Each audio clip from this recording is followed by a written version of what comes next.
Bom dia. Eu gostaria, nesta manhã, de meditar junto com os irmãos no livro de Filipenses. Penso eu que neste livro nós temos alguns versículos que são os mais recitados, não é? Por exemplo, o 4:13 é: tudo posso naquele que me fortalece. Não é? São versículos que constam deste livro tão pequenininho. Meus amados, só tem 104 versículos. Só tem 104 versículos. O livro é menor do que o Salmo 119, que tem 176 versículos. É o livro onde nós encontramos versículos assim: alegrai-vos no Senhor. Outra vez eu digo, alegrai-vos. É neste livro, o livro de Filipenses. Neste livro também a gente encontra: fazei tudo sem murmuração. Nem contendas. É neste livro que nós encontramos esses versículos tão lindos, tão lindos, tão lindos. E um dos que mais amo está lá no 4, versículo de número 19, dizendo o seguinte: e o meu Deus, segundo a sua riqueza em glória, há de suprir em Cristo Jesus cada uma das vossas necessidades. É neste livro onde aparece implicitamente ou implicitamente 54 vezes a expressão Jesus Cristo. Vou repetir: 104 versículos, 54 vezes a expressão Jesus, implícito ou implícito dentro desse livro. Abre, por favor, e deixa a Bíblia aberta em Filipenses capítulo 1, versículo 27, e eu gostaria de meditar com os irmãos nesse tema: vivendo na perspectiva de Deus, unidos com Cristo, uma vida cristocêntrica. Vou repetir para os amados: vivendo na perspectiva de Deus, unidos em Cristo, uma vida cristocêntrica.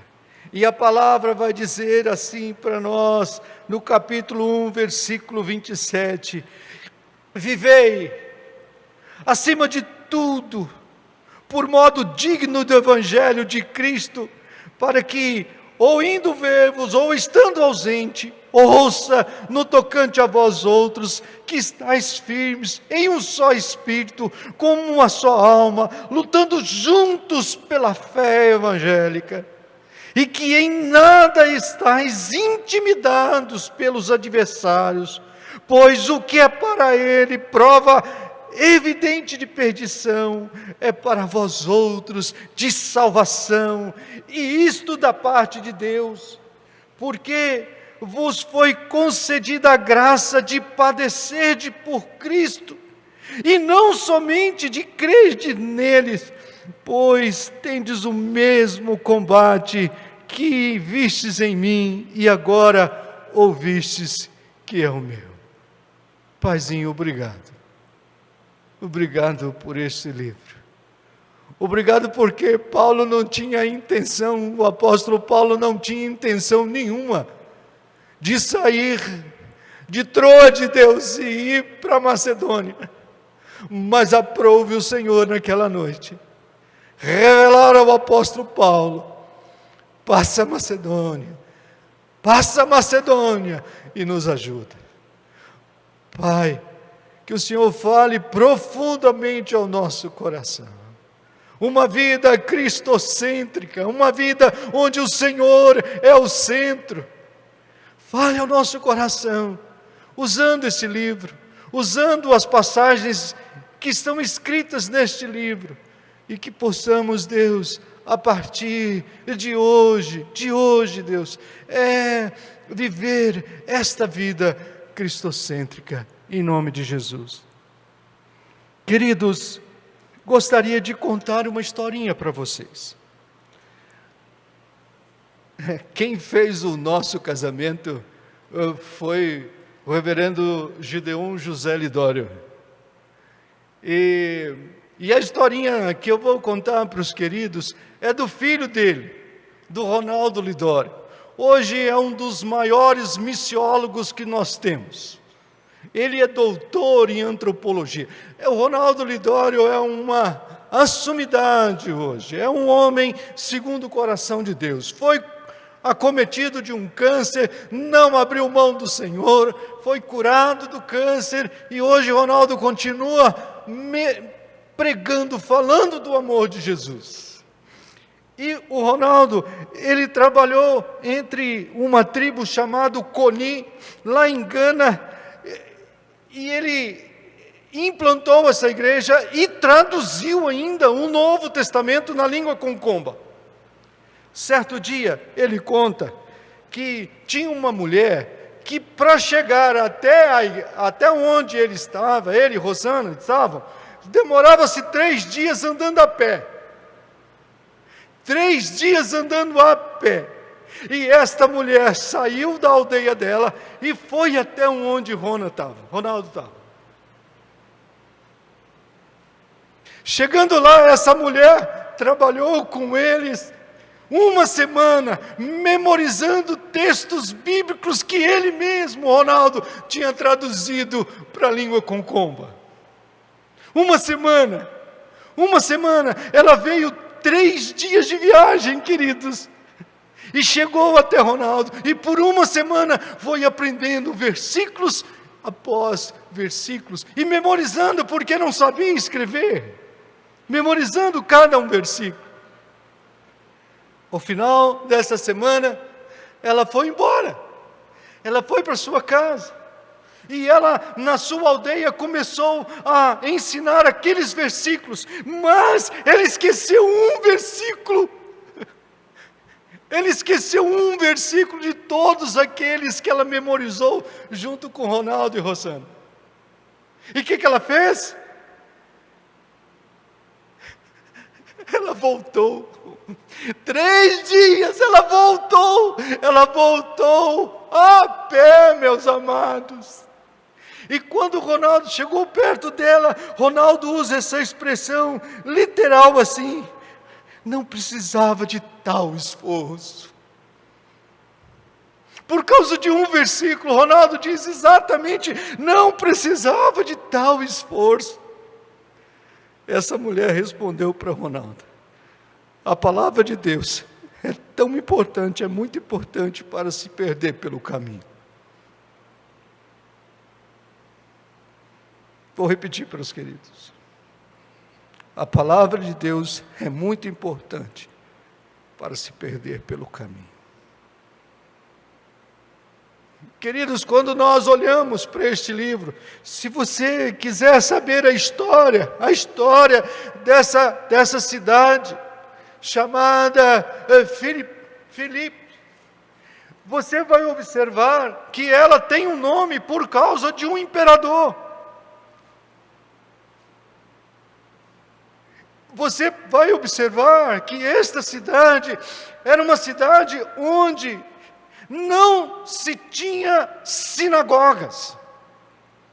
Você pode ir lá em Atos capítulo 16, a partir do versículo 6, você vai entender quem é Filipos. Que igreja é essa? E a primeira coisa, quando Paulo chega lá, e ele diz o seguinte no versículo 11, o mais interessante foi aquilo que eu orei. Paulo queria continuar na Ásia, Paulo queria continuar no continente da Ásia, onde nós vamos ver aquelas 7 igrejas da Ásia: Éfeso, Esmirna, Pérgamo, Tiatira. Então, Paulo estava na Ásia, e Paulo estava querendo continuar na Ásia, e você pode observar, querido, no versículo 9, ele vai dizer o seguinte: à noite sobreveio a Paulo uma visão na qual um varão macedônio estava em pé, ele rogava dizendo: passa a Macedônia e nos ajuda. Passa a Macedônia. E quando nós chegamos no versículo número 11, queridos, ele vai dizer assim: pois tendo navegado de Troade, seguimos a direitura de Samotrácia, e no dia seguinte a Neápolis, e dali a Filipos, cidade da Macedônia, primeira do distrito e colônia. Queridos, essa cidade de Filipos era uma cidade onde era chamada a segunda Roma. As pessoas que moravam em Filipos, eles tinham cidadania romana.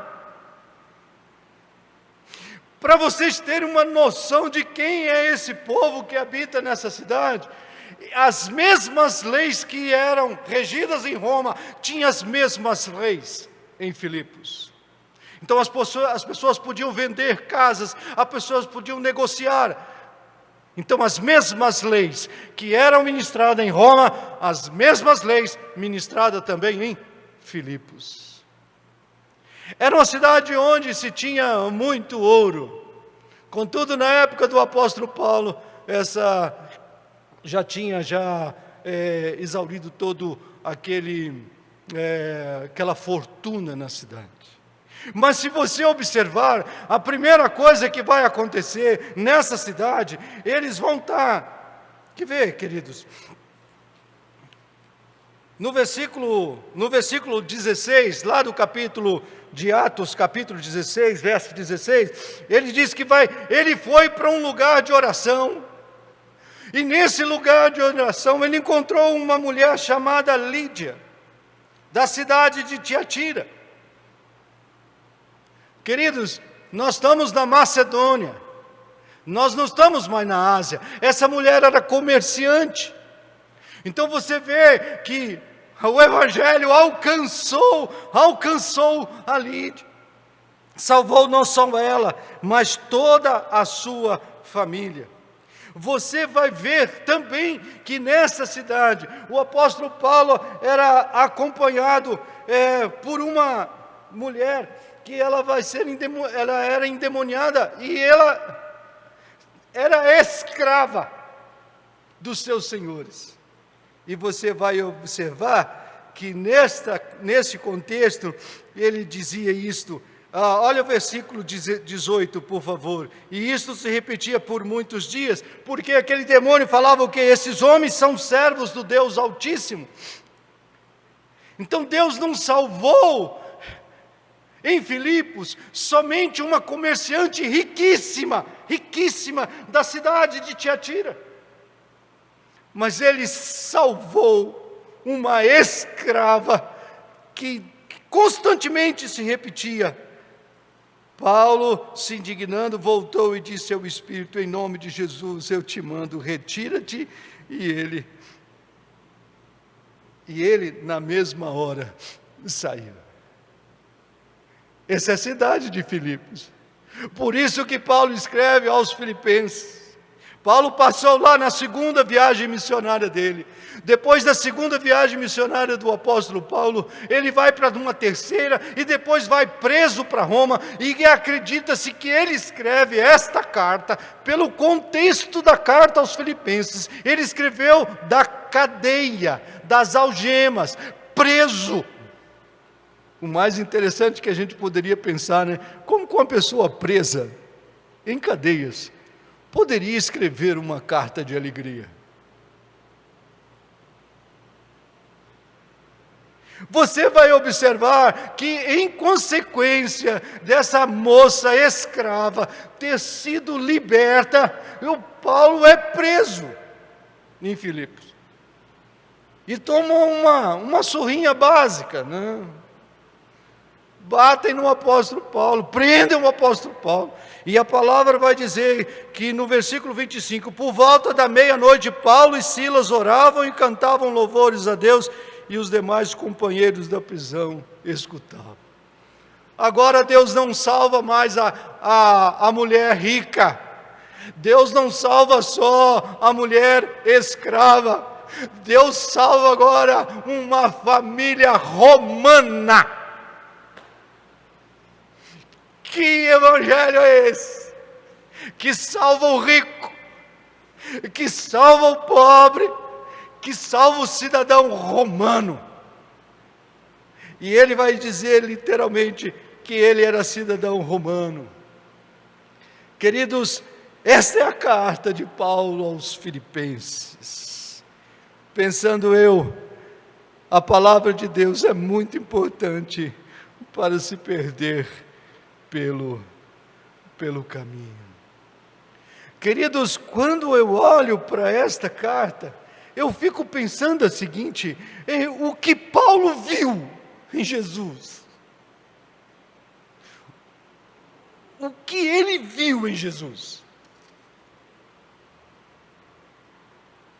Para numa prisão, como cidadão romano, numa prisão, continuar ministrando na vida daquela igreja chamada Filipos.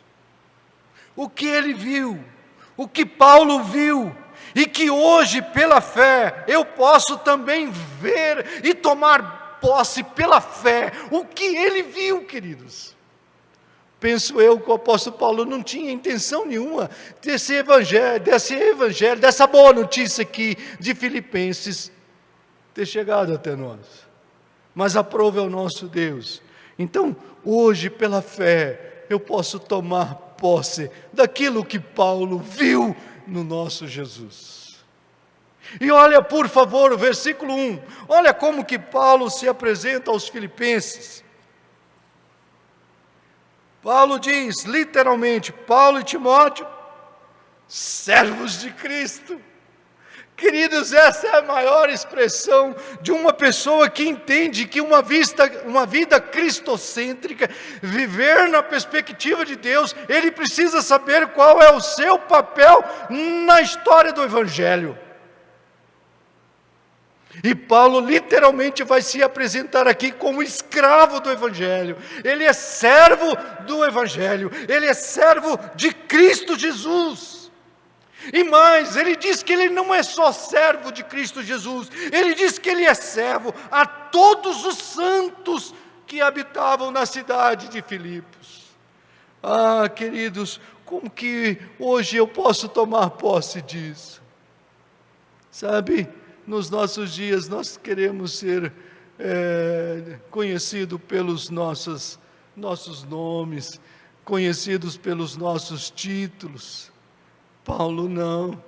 Em Filipos, ele quer ser só conhecido por ser servo. O que Paulo viu? Paulo não viu só isso. Olha no versículo 1:19, queridos. Olha o 1:19. No 1:19 ele vai dizer assim: porque estou certo de que isto mesmo, pela vossa súplica e pela provisão do Espírito de Jesus Cristo, me redundará em libertação. O que Paulo viu? Paulo viu a sua libertação da prisão, queridos. E pasmem, nós não temos nada que relata que Paulo foi liberto dessa prisão. Alguns conjecturam que Paulo foi liberto depois de 62, porque depois Paulo vai ser só decapitado em 66, 67. Mas, queridos, a esperança desse homem, a esperança dele estava no Espírito de Jesus Cristo, não nos méritos do apóstolo Paulo. Olha por favor, o 2:24, olha o que ele vai dizer no 2:24, e estou persuadido no Senhor, que também eu mesmo, brevemente irei.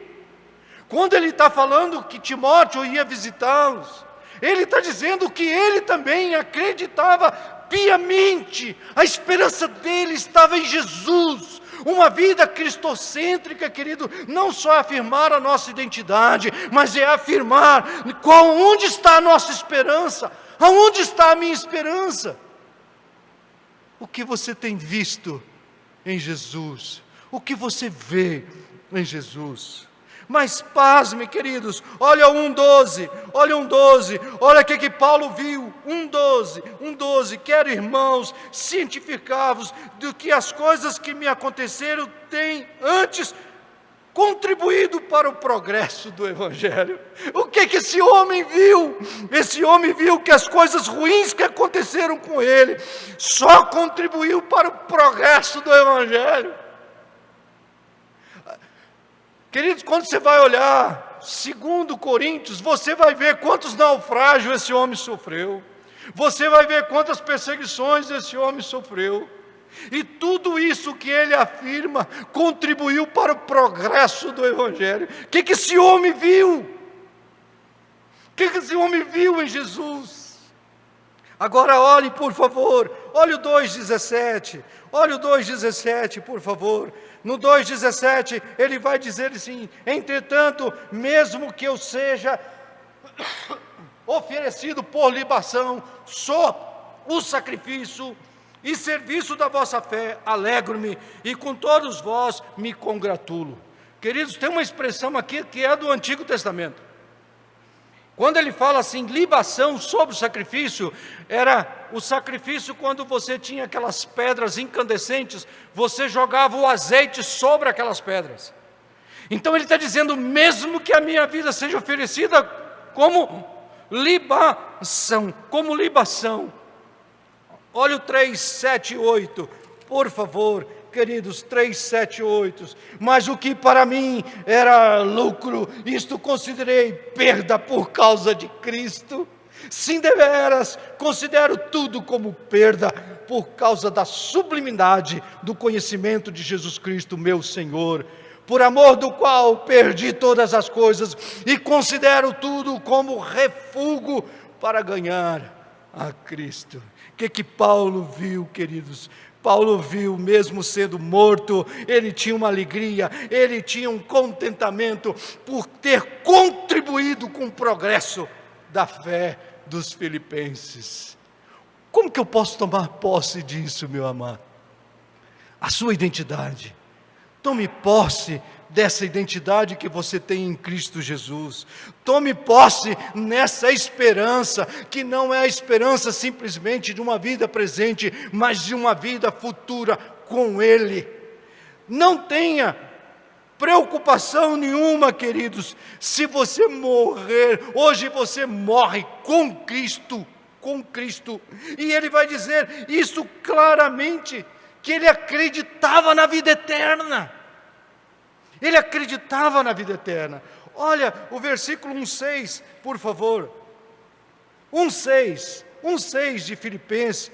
Ele vai dizer assim: estou plenamente certo de que aquele que começou a boa obra em vós há de completá-la até o dia de Cristo Jesus. Então Paulo não só acreditava nesta vitória presente, mas ele acreditava numa vitória futura.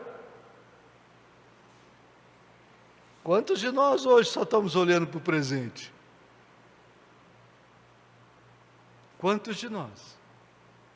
Olhando só para o presente. Olha 1:10, irmão. Olha 1:10. Ele vai dizer assim: para provares as coisas excelentes e ser sinceros e inculpáveis para o dia de Cristo. Paulo tinha convicção de vida, e a vida eterna. Olha o 2:16, querido, olha o 2:16. O que ele escreve no 2:16?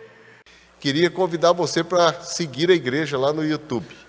Temos a história dos hinos, temos o louvor, temos a mensagem, e vamos ter ainda mais momentos editados, e que vão ser transmitidos durante a semana. Manda para sua família, isso é para ser bênção, amém?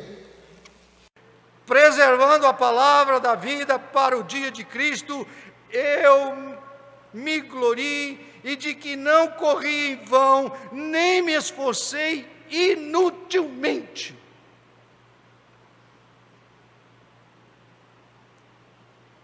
O que esperamos? Esperamos a volta de Jesus. Com esperança, no nosso coração. Olha o que ele diz no 3:20, por favor. No 3:20. Meu amado, se você chegasse em casa e lesse esse 104 versículos, você veria que livro fantástico é esse, de carta a Paulo aos Filipenses. Pois a nossa pátria está nos céus, de onde também aguardamos o Salvador, o Senhor Jesus Cristo. Paulo viu a eternidade. Paulo viu a eternidade, e ele vai dizer mais ainda: porquanto para mim o viver é Cristo e o morrer é lucro. O que Paulo viu nesse Jesus? O que Paulo viu no caminho de Damasco? O que Paulo viu nesse Jesus chamado o Cristo? Sabe, meus amados, Paulo viu também algo maravilhoso que muitas vezes passa desapercebido para nós. Primeiro ele vai usar, logo no início da carta, no capítulo 1, versículo 1, ele vai usar Timóteo. Ele vai usar Timóteo. Se você adiantar mais um pouquinho na sua Bíblia, no 2:19, você vai ver de novo ele se falando sobre Timóteo. Você vai observar que a partir do versículo 25, ele vai usar um tal de Epafrodito. Você vai ver que esse mesmo Epafrodito está lá no capítulo 4, versículo número 18. O que Paulo viu? O evangelho não era só dele.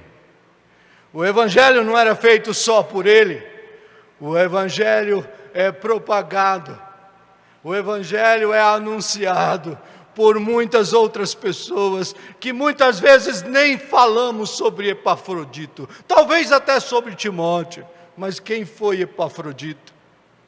O texto relata que este rapaz, este homem, levou uma oferta para o apóstolo Paulo, e esse homem ficou tão enfermo, que a enfermidade dele era tipo assim, está morrendo. Paulo menciona isso aqui. Paulo fala assim: quando vocês receberem aí, recebe o Epafrodito com honra. Olha o que ele diz sobre Epafrodito, queridos. Capítulo 2, versículo número 30. Visto que por causa da obra de Cristo, chegou ele às portas da morte, e se dispôs a dar a própria vida, para suprir a vossa carência, do socorro para comigo. Vocês estão entendendo, queridos? O que é uma vida cristocêntrica? A vida de Epafrodito nem a morte impediu. Ele ficou doente, mas o próprio apóstolo Paulo, ele vai dizer: por isso tanto mais me apresso em mandá-lo, para que vendo novamente vos alegreis, e eu tenha menos tristeza. Uma vida cristocêntrica. Queridos, todo este livro de Filipenses, o capítulo 1, para você gravar, o capítulo 1, o bom que o Isacão depois vai colocar no grupo, e você não traz caneta e caderno para anotar, né? Então você pode ver o vídeo depois e anotar. O capítulo 1, todo o capítulo 1, ele vai falar assim: Jesus é a nossa vida. Jesus é a nossa vida. O capítulo 2, ele vai dizer assim: Jesus é o nosso padrão de vida. Jesus é o nosso padrão de vida. Capítulo 3, ele vai trazer: Jesus é o nosso alvo. E o capítulo 4, ele vai trazer: Jesus é a nossa suficiência. Todo o livro de Filipenses pautado na vida de Jesus, uma vida cristocêntrica, uma vida que tem uma identidade formada em Deus, em Jesus, Uma vida que tem esperança. Uma esperança no presente, uma esperança na vida eterna. Um homem que acreditou que o Evangelho não era ele, mas era a pessoa de Jesus Cristo. Uma vida cristocêntrica. Eu gostaria, nesta manhã, de tirar uma lição, umas lições para a nossa vida. Sabe, todas as vezes que eu preparo para meditar com os irmãos, para trazer uma mensagem de consolo, de exortação, de edificação para a igreja, queridos, eu fico pensando, quais são as lições práticas que eu posso tomar? Porque este evangelho, esta epístola, esta carta, foi escrita há muitos anos atrás. Se ela foi escrita da prisão, ela foi escrita no ano 60, depois de Cristo. 61, 62. Para hoje, século 21, 2024, qual a lição que fica? Uma vida cristocêntrica. Primeira coisa, querido, quando eu vivo na perspectiva de Deus, quando eu tenho uma vida cristocêntrica, eu sei que o Evangelho é mais importante do que o que eu penso.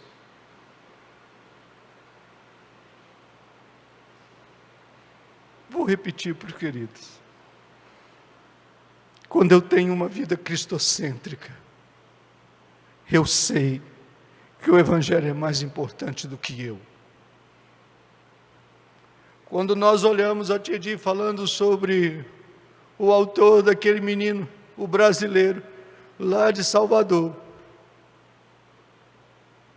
quem era maior para escrever, como que era maior para compor, para escrever um hino tão belo como este,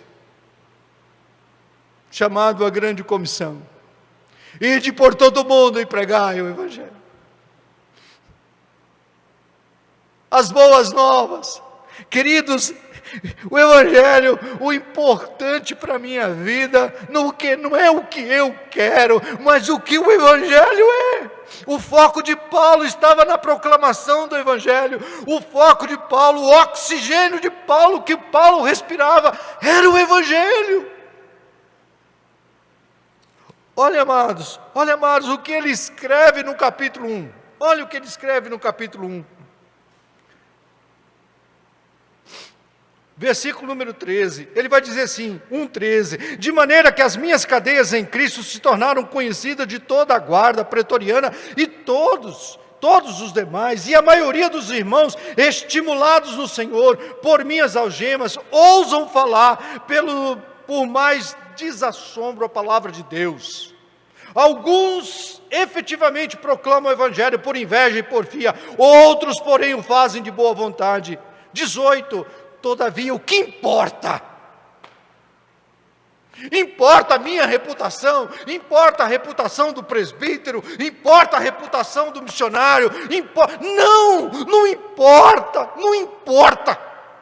Ele vai dizer, se uma vez que Cristo de qualquer modo está sendo pregado, quer por pretexto, quer por verdade, também isso me regozijo, sim, sempre me regozijarei. Uma vida cristocêntrica, queridos, o Evangelho é mais importante do que eu. O Evangelho é mais importante. O Evangelho é mais importante. Segunda coisa que eu gostaria de pensar para os queridos, quando eu tenho uma vida cristocêntrica, o Evangelho é o maior presente para a minha vida e para a humanidade. Se a gente pudesse cantar o hino de novo, né? Mas ele é tão difícil de cantar, né? Tem tantas... sobe e desce, né? Queridos, o presente foi o filho cravado em um madeiro. E esse presente é para nós, queridos, é presente, foi dado como presente. não só para nós, mas para toda a humanidade. E ele vai dizer que aqui era para a guarda pretoriana, sim, mas por todos os outros. Uma vida cristocêntrica, queridos, quando eu sei que o Evangelho e que eu sirvo é muito mais do que importante, ele é um presente. Ele é um presente dado para mim. Como que foi para a mulher concomba? A palavra de Deus é muito importante para se perder pelo caminho. É um presente, queridos. Então aquele presente dado àquela mulher, o que ela fica? Como que eu posso perder um versículo que ele me ensinou? Como que eu posso? Então eu tenho que voltar mais 3 dias. Ela não pensou em 3 dias. Ela pensou no quê?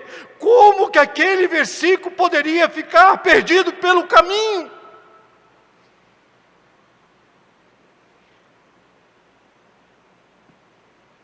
Ah, queridos, quando eu olho para o Evangelho, quando eu olho para uma vida cristocêntrica, queridos, o meu olhar não é só no presente, mas também na volta de Jesus, com muita esperança no coração.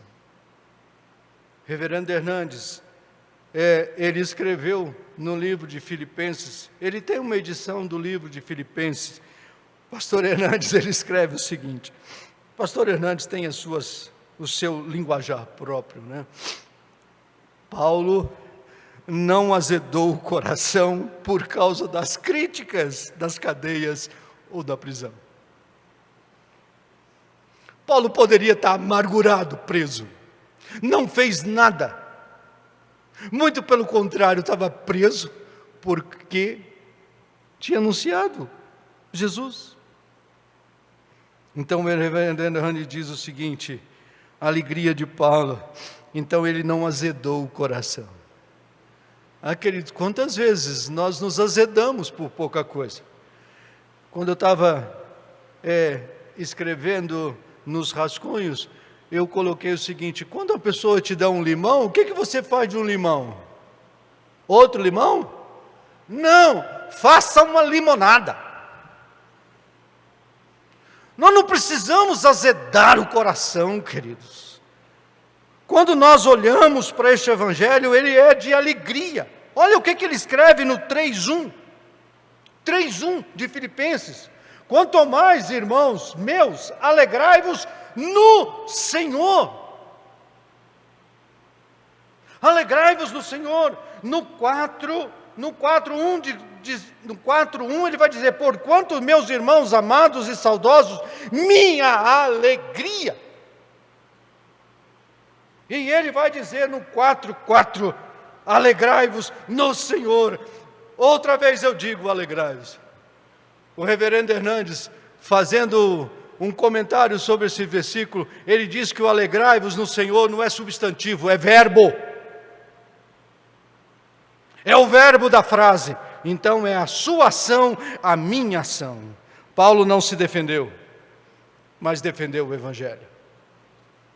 Por último, gostaria de pensar com você, meu querido irmão, irmã, aquele que está acompanhando pela internet de casa, aquele que vai ouvir depois. O Evangelho não é quando eu entro no Evangelho,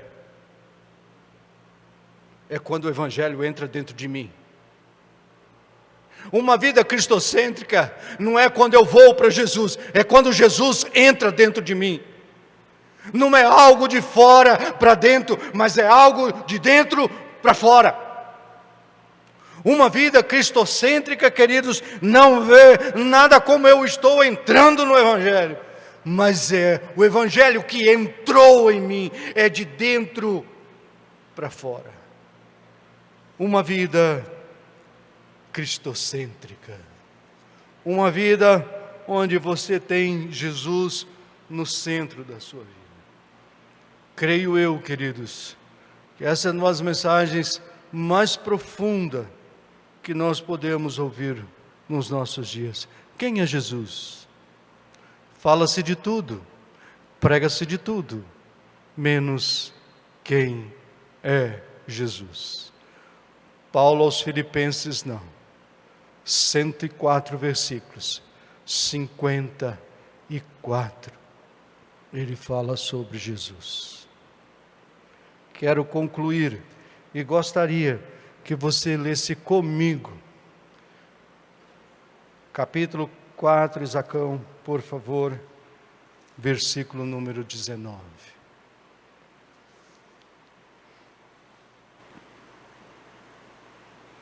Vamos ler juntos? E o meu, segundo a sua riqueza em glória, há de suprir em Cristo Jesus cada uma das vossas necessidades. E o meu Deus, segundo a sua riqueza em glória, venha suprir a sua necessidade hoje, meu irmão, de uma vida cristocêntrica. E que a partir de hoje possamos viver nessa perspectiva de uma vida cristocêntrica. Não sou eu, não é Guabirotuba, não é a Igreja Presbiteriana do Brasil. Amamos? Amamos. Mas não é ela. É o Senhor Jesus. Pai, obrigado por esse livro. Obrigado por tantas verdades que Paulo deixou aqui. E hoje, por fé, podemos ver, ler, ouvir, mas tomar posse, Deus. E Deus, que ao sairmos daqui, possamos pensar o que me motiva a vir para a igreja. A igreja não precisa de mim, é eu que preciso da igreja. Jesus não precisa de mim, é eu que preciso de Jesus. Eu não preciso cantar um hino, eu não preciso ouvir, mas eu sou, a minha vida é esse louvor com palavras e sem palavras. Paizinho, nos ajuda neste último dia do mês a repensarmos, Deus, no que nós temos visto. Nós temos visto só as misérias do mundo? Ou temos o nosso olhar fixo no Senhor? E que hoje possamos pensar: o meu Deus, segundo a sua riqueza em glória, há de suprir em Cristo Jesus, Guabirotuba, cada uma das suas necessidades. Em nome de Jesus. Amém.